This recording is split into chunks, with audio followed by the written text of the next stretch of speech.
When I first started painting, I couldn't find out how to stretch watercolor properly. I wanted to create this video as a short tutorial to show people how to do the process in case they're having the same problem. I begin with 140-pound hot pressed paper. I use hot pressed paper because of all the line work that I do. I start off by figuring out the size I want. Here I'm doing a 5x7, and after I draw out the 5x7, I will actually measure out a 1/4 inch border to leave white in the end, just to make the painting look a little bit more professional. This white will get taped off, as you'll see here later on.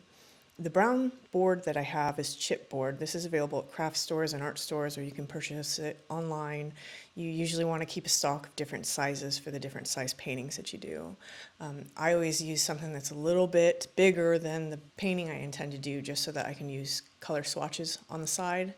You'll also see that too. As far as paper goes, 140-pound paper has a very smooth surface, and it's ideal for pen work. After I cut out everything, then I'd take brown butcher's paper, or this is butcher's tape, and I'll measure it out to be about 1 inch longer than the actual paper itself. And when you're stretching the paper, the actual stretch takes place underwater. Some artists submerge paper underwater, but I don't like doing that. I think that it kind of messes up the integrity of the paper surface. So you want to use lukewarm water, and you want to get as much of the excess water off as possible. You want to soak it so that it's very flimsy. You don't want to put it on your board when it's still kind of thick and hard. And after you're done doing that, you set it on your board and you'll wet the butcher's tape, and you want to make sure you get the whole thing evenly wet, and you just press it down onto the paper and onto the board, and you wrap the excess around the board. You want to make sure that where the paper and the tape edge meet, that's completely flush. You'll notice some wrinkling begin to happen. That's the whole purpose of this process. And you want to lift up the paper and just kind of pull it as you go. Once you get the butcher's paper fixed onto the board, sometimes it helps it stay a little bit better if you also wet the top. You don't have to do that. Some people would probably argue that that's a bad idea, but I've just found that for myself it works a little bit better. As you go, you'll notice that the paper will continue to stretch and you'll have little wrinkles. This is fine, this will stretch and it will dry completely flat, so you don't have to worry about it too much.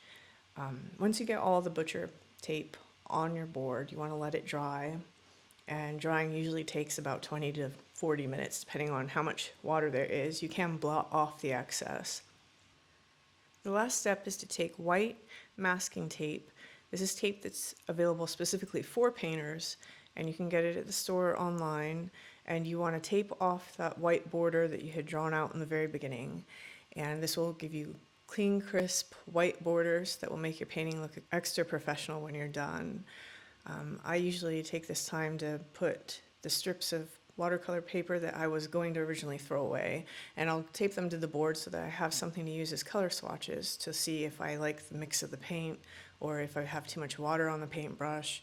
And yeah, it's just really handy to have that there as you go along. When you're done painting, you want to pull off this tape at a diagonal from your painting just so that you don't pull the paper, and then you can use a straight edge and cut along the brown paper to pull the paper off, but that's for another video.